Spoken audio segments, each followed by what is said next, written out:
Canada, la première cause qui a été étudiée, c'est le mazoutage, qui concerne à peu près 2000 oiseaux par an.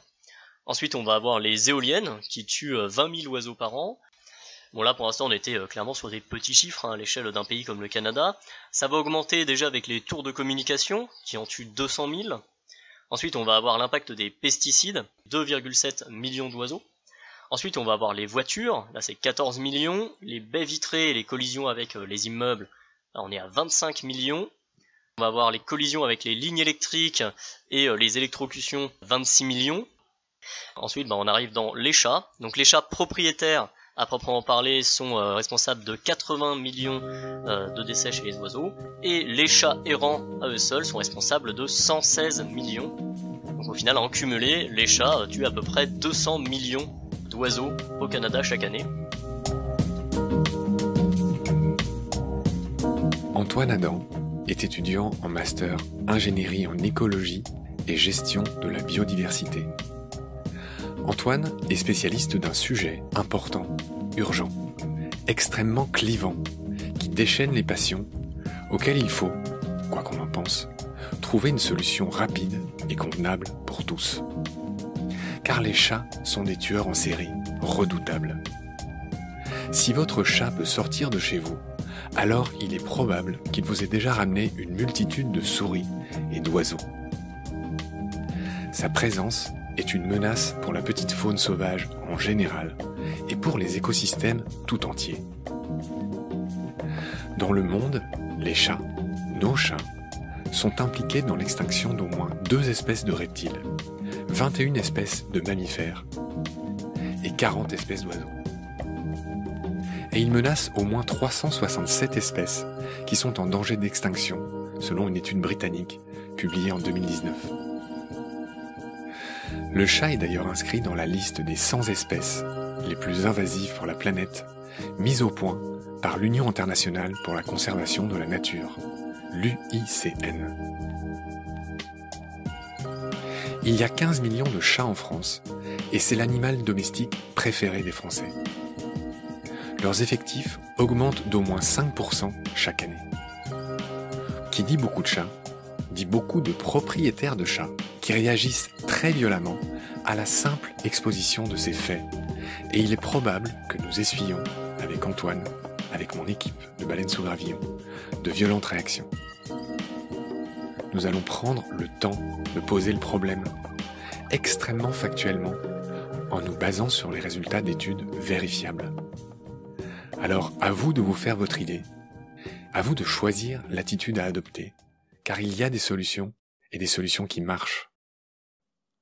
Enfin, pour dire les choses clairement, les chats eux-mêmes ne sont pas responsables de cette catastrophe. Nous sommes responsables. Nous, collectivement, avons créé le problème par inconscience et négligence accumulées. C'est donc à nous, humains, de le régler. Et pour ça, il faut d'abord expliquer, comprendre et agir. Salut Antoine. Salut Marc. Je te retrouve pour le 2e épisode de cette série consacrée au ravage des chats sur la biodiversité du quotidien, cette biodiversité qu'on voit et pour laquelle on s'engage paradoxalement moins que pour les ours blancs ou les baleines, mais qui se raréfie tout autour de nous. Je pense que personne ne peut dire le contraire. C'est l'épisode où on va donner la mesure de ce qui se passe avec beaucoup de chiffres, beaucoup d'études, tous vérifiables, je vous invite à le faire. Et je le répète, notre émission est factuelle, elle est bienveillante, elle vise juste à éclairer les réflexions et les consciences personnelles. On va entrer dans le vif du sujet, cher Antoine, si tu es d'accord. Après cette petite présentation, on va commencer à parler de l'impact du chat, c'est tout l'objet de notre émission. On va passer aux choses sérieuses. En premier lieu, je voudrais dire que, selon les scientifiques, le chat est ce qu'on appelle un prédateur non natif, donc est-ce qu'on peut parler d'espèces invasives ?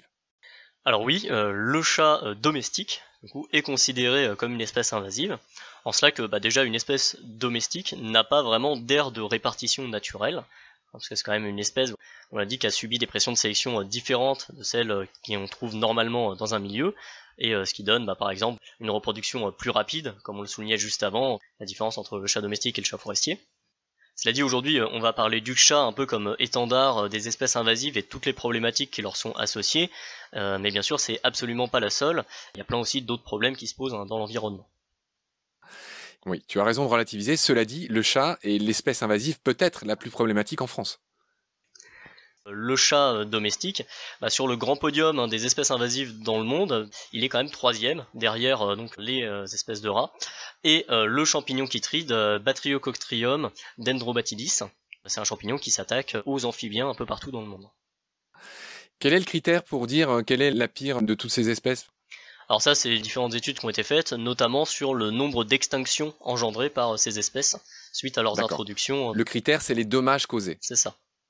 D'accord. Donc je vais rappeler, une espèce invasive ou espèce exotique envahissante, c'est une espèce qui est introduite par l'homme en dehors de son aire de répartition naturelle, et ça que ce soit volontaire ou non, et dont l'implantation et la propagation menacent les écosystèmes, les habitats ou les espèces indigènes, et donc avec des conséquences écologiques ou économiques ou sanitaires négatives.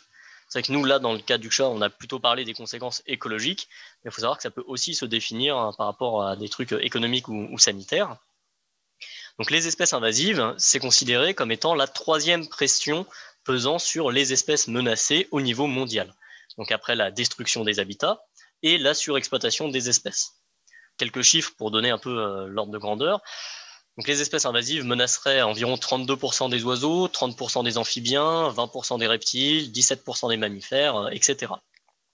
Après, je vais quand même préciser une chose, c'est que souvent on raccourcit un petit peu en disant que ces espèces sont nuisibles. Il faut déjà préciser 2 choses, c'est qu'en fait, on ne parle pas d'espèces invasives en général, on parle plutôt de population d'une espèce qui est invasive à un endroit donné de la planète. Typiquement, une espèce comme le ragondin est considérée comme invasive chez nous en Europe, mais ne l'est pas du tout en Amérique du Sud, puisque là-bas, elle est dans son aire de répartition. Et bien sûr, on dit qu'une espèce, elle est nuisible par rapport à quelque chose. Donc, elle va être nuisible à l'économie, ou là, en l'occurrence, elle va être nuisible à la biodiversité, nuisible aux oiseaux autochtones. C'est quand même des précisions qui sont importantes à avoir. Les nuisibles, pas nuisibles, etc. C'est des étiquettes que nous, on va coller sur le réel pour faire des approximations, pour pouvoir en parler. Il faut toujours garder en tête que la réalité, elle est plus nuancée que ça. Les mots ne définissent pas le réel. Le réel existe en dehors des mots. D'ailleurs, les chasseurs et les autres régulateurs, on va dire, des animaux, ne disent plus le mot nuisible officiellement. Ce mot n'est plus employé. Il a été remplacé par un acronyme. C'est, je crois maintenant, espèce susceptible d'occasionner des dommages ou ce genre de choses. Donc, ce qui, dans le fond, mobilise quand même à peu près les mêmes concepts. Ouais, c'est ça. ESOD. On avait vu ça avec Léa Colobert. Espèce susceptible d'occasionner des dommages. Ça sonne mieux que nuisible. Mais bon, dans l'idée et un peu la gestion qu'il y a derrière, c'est que là, ça va être nuisible à l'agriculture. Il y a d'autres espèces, je sais pas, la berce du Caucase, quand les gosses jouent avec, ils peuvent se faire des brûlures. Bon, là, c'est nuisible pour des raisons de santé, etc. Je continue à expliquer pourquoi le chat, qu'on le veuille ou non, qu'on l'aime ou pas, c'est encore une fois pas du tout la question de cette émission d'être pour ou contre le chat, de les exterminer ou pas, tout ça, ce serait complètement idiot d'interpréter notre conversation comme ça, c'est pas du tout ça. Nous, on veut juste éclairer le problème que causent les chats, c'est tout. Toi et moi, on aime les chats, il n'y a pas de problème là-dessus. Le chat est un grignoteur qui mange plusieurs fois par jour, et là encore, il y a une énorme différence entre les chats errants et les chats de propriétaires, puisqu'un chat errant consacre 12 heures par jour à chasser, et un chat de propriétaire seulement 3 heures. On comprend bien pourquoi. C'est que dans un cas, ils sont nourris, dans l'autre pas. Donc un chat bien nourri, en moyenne, pareil, selon les études, il tue 27 proies par an. Un chat errant, il en tue 273, 10 fois plus. Et un chat arrêt, c'est-à-dire un chat complètement retourné à l'état sauvage, sans trop d'interaction avec l'homme, sans même aucune interaction avec l'homme, il en tue plus de 1000. Voilà, juste pour qu'on ait une idée. En fait, les chats les plus problématiques, c'est les chats qui retournent à l'état sauvage, tu me le confirmes. Oui, c'est ça. En gros, ils vont à eux seuls concentrer à peu près 2/3 des impacts en termes de nombre, alors que pourtant ils représentent à peu près 1/3, voire un peu moins de la population de chats totale. Bon. En 2015, le Muséum national d'histoire naturelle, associé pour le coup à la SFEPM. C'est quoi la SFEPM ? C'est la Société française pour l'étude et la protection des mammifères. Voilà, donc c'était le MNHN, la SFEPM et ta chère LPO, a mené une étude participative qui a impliqué 300 contributeurs, donc on imagine 300 propriétaires de chats, qui ont effectué 20 000 observations. Résume-moi les résultats de cette étude participative quant aux proies, c'est-à-dire que tuent nos chats domestiques. Cette étude qui a été menée en France, hein, elle a des résultats qui sont globalement similaires à ce qu'on retrouve avec d'autres études, voilà, qui ont pu être faites aux USA, au Canada, en Grande-Bretagne, etc. C'est-à-dire qu'on va retrouver une grosse majorité de micro-mammifères, donc là en l'occurrence c'était 68%. Ensuite on va retrouver aussi pas mal d'oiseaux. Pardonne-moi, je t'arrête, qu'est-ce que tu appelles micro-mammifères ? Alors les micro-mammifères, ça va être les musaraignes, les souris, voilà, ça va même jusqu'à englober les hérissons ou les écureuils par exemple. Ou les chauves-souris ? Ou les chauves-souris. Alors souvent qui sont mises un petit peu à part, mais effectivement les chats ont un gros impact sur les chauves-souris. C'est d'ailleurs dans le dernier plan national d'action pour les chauves-souris, ils étaient cités comme étant leurs premiers prédateurs chez nous. Ensuite, on va avoir aussi une grosse partie quand même d'oiseaux, avec près de 23% dans cette étude, et en général on est autour de ces eaux-là, à peu près un quart. Et le reste, environ 10%, ça va être notamment des petits lézards, quelques amphibiens, et puis aussi des insectes, des mollusques de manière plus marginale. Voilà, donc quand tu parlais d'oiseaux, on parle bien de mésanges, de merles, de rouge-gorge, de tous ces petits oiseaux qu'on a autour des maisons, dont les populations ont beaucoup baissé ces 50 dernières années. C'est notamment les petits passereaux des jardins qui sont impactés. Un autre fait intéressant, c'est de dire que plus de la moitié, 56% des proies, selon cette étude, encore une fois, c'est pas Marc, c'est pas Antoine qui se permet d'avoir des vues, on relaie les études qui ont été faites, plus de la moitié des proies que chassent nos chats domestiques ne sont pas consommées. Cher Antoine, on va un peu parler de ce qui se passe aux USA parce que toute cette question des chats, de la catastrophe sur la biodiversité qu'ils sont, date d'une étude américaine de 2013. Je veux bien que tu me relates un petit peu comment ce scandale est arrivé. C'est vrai que c'est vraiment une étude parue dans Nature en 2013 qui va un peu jeter un pavé dans la mare et faire arriver ce sujet un peu visible, puisque cette étude elle va calculer que chaque année aux États-Unis, les chats sont responsables de la mort de 2,4 milliards d'oiseaux et de 12,3 milliards de mammifères. Alors c'est des chiffres forcément qui sont absolument démentiels. Après, bien sûr, les États-Unis, c'est un grand pays, ce qui explique ces grands chiffres. Mais si on prend d'autres études un peu dans le même genre qui ont été faites au Canada ou sur des pays en Europe, les chiffres du coup sont pas les mêmes, mais les proportions sont par contre relativement similaires. Un peu comme ce qu'on évoquait juste avant avec notre petite étude en France. D'accord. Pour que les gens se fassent une idée, tu m'as envoyé un article qui est magistral. C'est une comparaison. C'est le nombre de victimes des chats, alors ça se passe au Canada, c'est une étude qui date de 2015, et les autres causes de mortalité, et cette étude concerne les oiseaux. Donc je veux bien qu'on parcourt les chiffres ensemble. Dis-nous, en commençant par les impacts les plus faibles, et on va aller jusqu'à l'impact le plus grand. Je t'écoute. Au Canada, la première cause qui a été étudiée, c'est le mazoutage qui concerne à peu près 2000 oiseaux par an. Ensuite, on va avoir les éoliennes qui tuent 20 000 oiseaux par an. Ensuite, on a 22 000 oiseaux tués à cause des filets de pêche. Bon, là, pour l'instant, on était clairement sur des petits chiffres à l'échelle d'un pays comme le Canada. Ça va augmenter déjà avec les tours de communication, qui en tuent 200 000. Ensuite, on va avoir l'impact des pesticides. Alors, je précise l'impact direct, c'est-à-dire les empoisonnements. Typiquement, ça, c'est ceux dont Jean parlait un petit peu quand il nous avait expliqué sur les faucons pèlerins que le DDT rendait les coquilles d'œufs cassables. Et voilà, ça tuait directement, du coup, des oiseaux. C'est évidemment les pesticides, ça a plein d'autres impacts sur la destruction du milieu. Et voilà, en mortalité directe, c'est 2,7 millions d'oiseaux. Ensuite, on va avoir les voitures, là c'est 14 millions. Les baies vitrées et les collisions avec les immeubles, là on est à 25 millions. Ensuite, pareil, on va avoir les collisions avec les lignes électriques et les électrocutions. Donc là, on est à 26 millions, un peu le même ordre de grandeur. Et ensuite, on arrive dans les chats. Donc les chats propriétaires, à proprement parler, sont responsables de 80 millions de décès chez les oiseaux, et les chats errants à eux seuls sont responsables de 116 millions.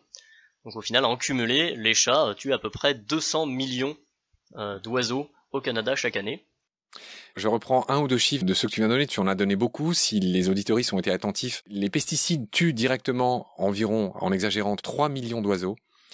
Les chats, que ce soit les chats de propriétaires ou les chats errants, ils en tuent 200 millions.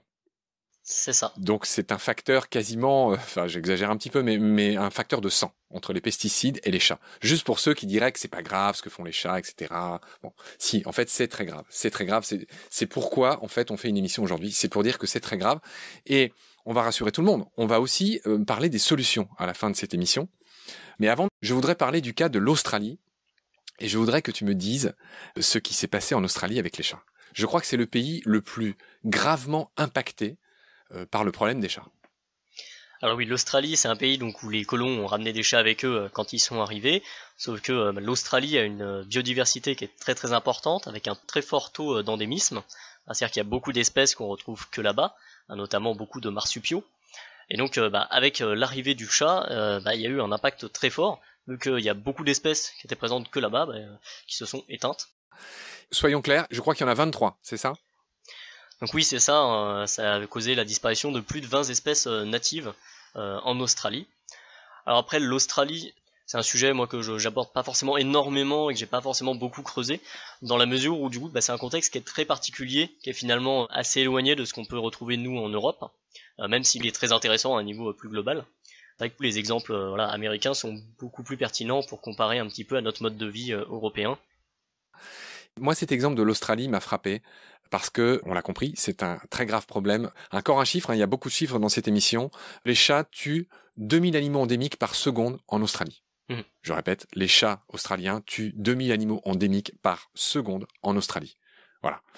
Dire aussi qu'en Australie, les autorités, je ne dis pas encore une fois que c'est bien, je pèse chacun de mes mots, je renseigne juste sur ce qui s'est passé en Australie, c'est que l'Australie a fait un plan pour éradiquer les chats errants à base de saucisses empoisonnées qui tuent ces chats en 15 minutes. Et il a été montré que dès que les populations de chats errants ont baissé, les populations endémiques d'espèces menacées reprennent quasiment directement. Effectivement, l'exemple australien pour ça est très intéressant, parce que l'Australie a déclaré la guerre un peu aux chats.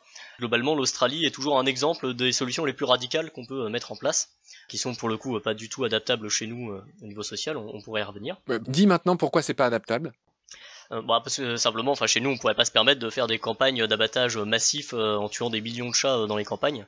C'est bien ça que les propriétaires craignent et c'est ça qui soulève entre autres les boucliers. Et on le comprend bien. Tout à fait. C'est horrible. Après, l'impact aussi chez nous est quand même moindre que là-bas, où clairement là on est sur des extinctions totales d'espèces. Arte avait sorti un très bon documentaire sur le sujet qui s'appelait Le chat se tueur si mignon et qui passe justement beaucoup de temps à détailler l'exemple australien. Il y a un autre aspect sur lequel je voudrais que tu te prononces, c'est un comparatif avec les dégâts que provoque la chasse par exemple. Les chasseurs tueraient environ 25 millions d'oiseaux en France par an. D'après des études, que notamment les résultats un petit peu là, du truc du muséum, si on extrapole tout ça, ça fait une estimation entre 70 et 110 millions d'oiseaux tués par les chats en France. Voilà, la chasse a un impact, oui, mais les chats en ont un. Ce serait un peu faux de dire qu'il est moins important. Après, je vais quand même relativiser une chose, d'ailleurs qui marche aussi pour tous les autres impacts qu'on a listés avant, c'est que ces impacts, d'une part, ils sont cumulatifs, c'est-à-dire qu'ils peuvent s'ajouter sur une même espèce. Une espèce peut être prélevée par des chasseurs, attaquée par des chats et se prendre des baies vitrées. Et aussi, parfois, ils s'appliquent pas aux mêmes espèces.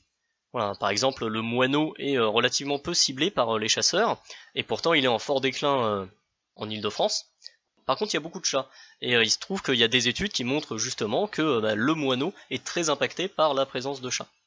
A contrario, il y a des espèces qui vont pas forcément être très chassées par les chats, comme les Lederat duvet ou le vanneau huppé, et qui pour le coup, elles sont impactées par la chasse, puisqu'elles sont chassées et en mauvais état de conservation.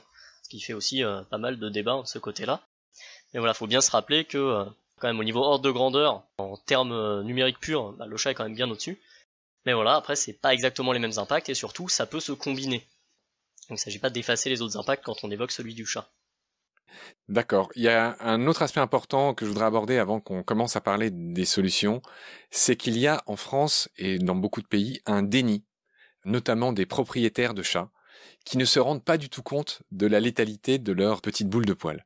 Encore une fois, qu'on le veuille ou non, qu'on aime l'entendre ou pas, loin des cris d'orfraie, si on considère ça calmement, 6 propriétaires sur 10, selon un sondage, pensent que leur chat n'est pas nuisible. C'est-à-dire que les études sont là, mais non, leur chat, il n'est pas nuisible. Mon chat ne chasse pas, c'est une phrase qu'on entend beaucoup, n'est-ce pas ?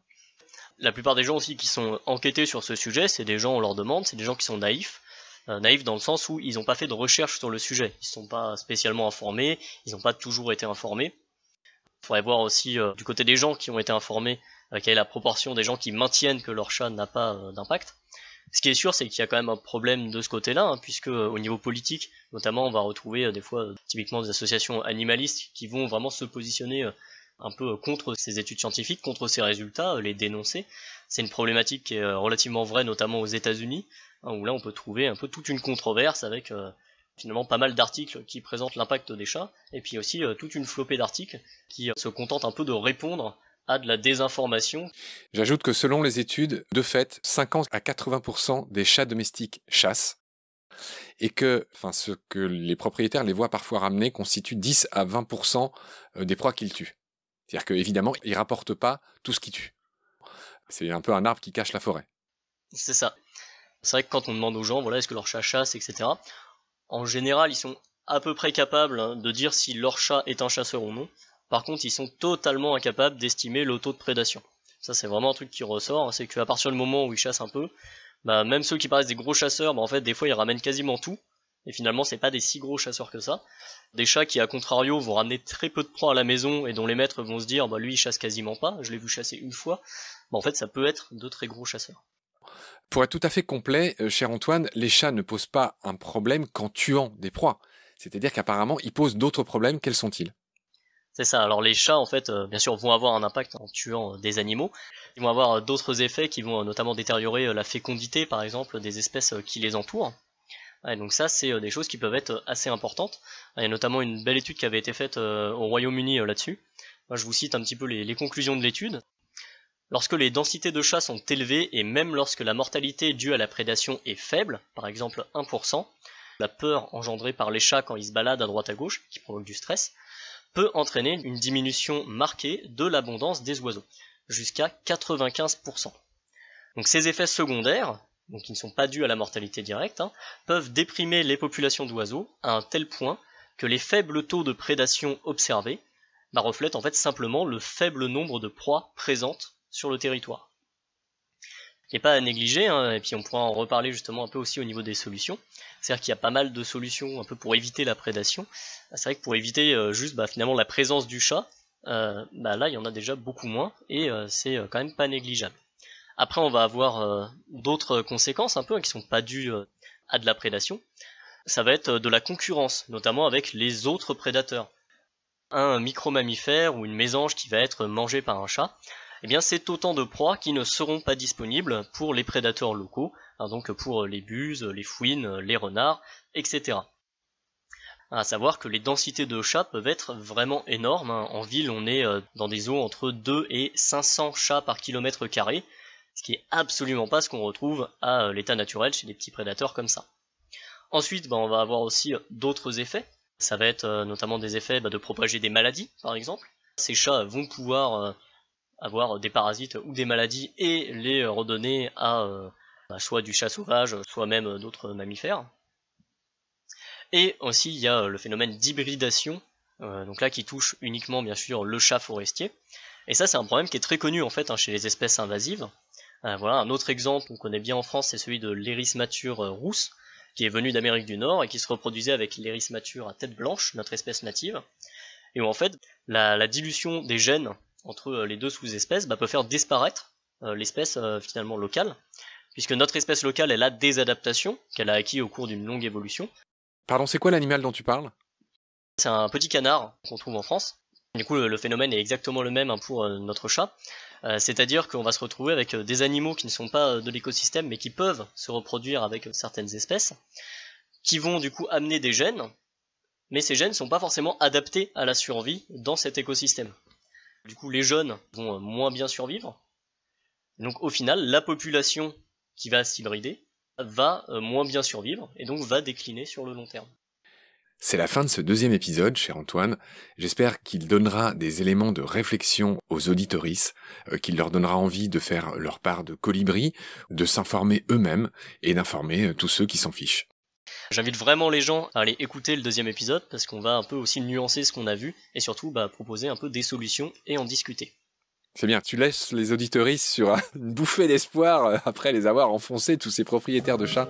Évidemment, on n'est pas ennemis, on est tous à un moment donné ou à un autre de notre vie des propriétaires de chats, donc il faut juste bien avoir conscience de ce qui se passe. Salut Antoine. Salut.